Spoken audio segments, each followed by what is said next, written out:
মাই টিভির চেয়ারম্যান গ্রেপ্তার।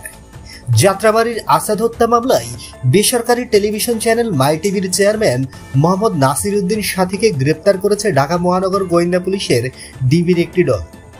রোববার রাজধানীর গুলশান এলাকা থেকে তাকে গ্রেপ্তার করা হয়। বিষয়টি নিশ্চিত করেছেন ডিএমপির মিডিয়া অ্যান্ড পাবলিক রিলেশন বিভাগের উপকমিশনার ডিসি মোহাম্মদ তালিবুর রহমান।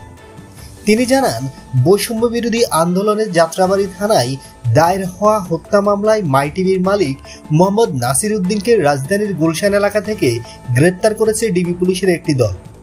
তাকে ডিবি কার্যালয়ে নেওয়া হয়েছে। তার বিরুদ্ধে আইনানুগ পদক্ষেপ প্রক্রিয়াধীন রয়েছে জানান তিনি। বন্ধুরা, নিত্য নতুন এক্সক্লুসিভ খবরাখবর সবার আগে পেতে আমাদের ইউটিউব চ্যানেলটি সাবস্ক্রাইব করে পাশে থাকা বেল আইকনটি অন করে দেওয়ার অনুরোধ রয়েছে।